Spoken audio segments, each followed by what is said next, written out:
Hello, my name's Oliver Osborne, and I'm going to talk to you about how you can put your best foot forward as an SME in terms of sustainability.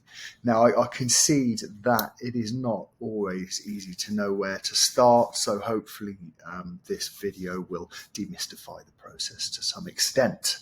So, firstly, get a team together and get organized. This might be one other person, it could be several,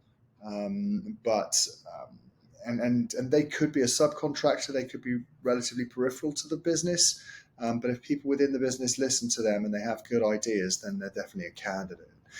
So it's good to get together, make a plan, because these people will really help you get the kind of organization-wide buy-in that you're going to need in order to affect meaningful change.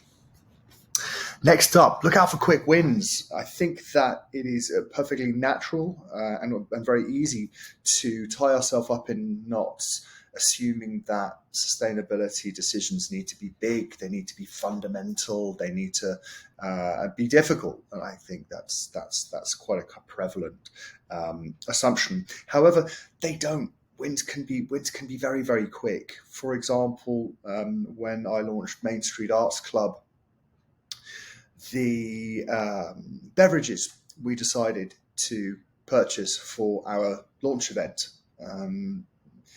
we realized that the sustainability, the environmental implications of buying something that might have been made in Mexico or France was very different to the sustainability implications of products that could be sourced from much more locally. So everything apart from the Campari that we used in our Negronis was sourced from within Ontario and often within, if not inside, the GTA, within or near the GTA.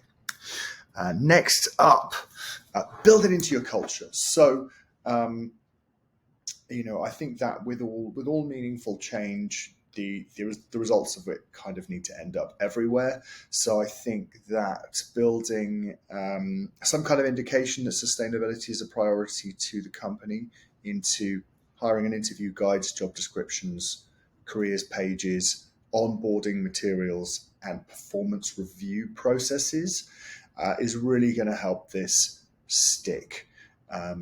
If people get all the way to their first week on the job before they hear anything about it, to some degree expectations have already been set, or you've omitted to set them by this stage. So I think that there are lots of parallels with the kind of diversity and inclusion work that a lot of companies have had to do if it wasn't baked right in from the start.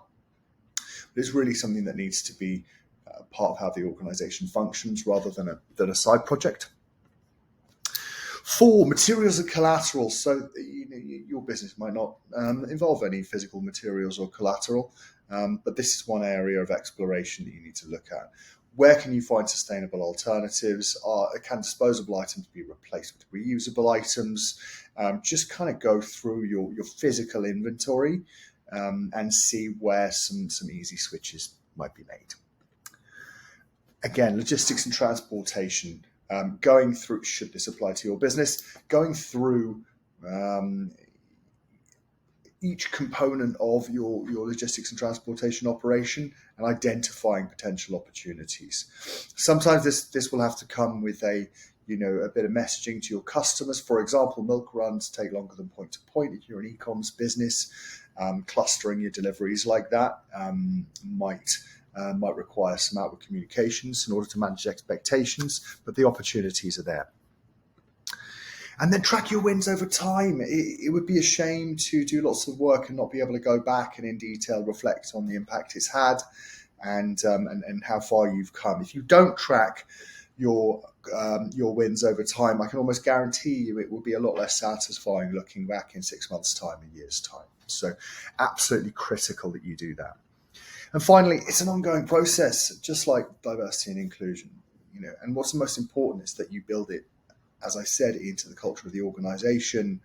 And just doing this alone is a massive step forward, just making sure that when you're tabling any big decisions that you're looking at it through that lens. And really don't be daunted. Companies, all at large and small, are either not doing this or not doing much of this. Just the fact that you're watching something like this in an attempt to make a start will be better.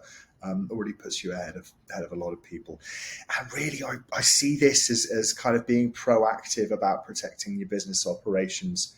We are increasingly, over the next 5 to 10 years, as business owners, as business leaders, we're going to be heavily regulated at the governmental level. And so getting ahead of this is going to put your company in very good stead for when restrictions tighten. So hope that's been helpful. Do like and subscribe if you've been sufficiently informed and or entertained by this video. And one day we may well have the pleasure of meeting in person. Who knows? Bye-bye.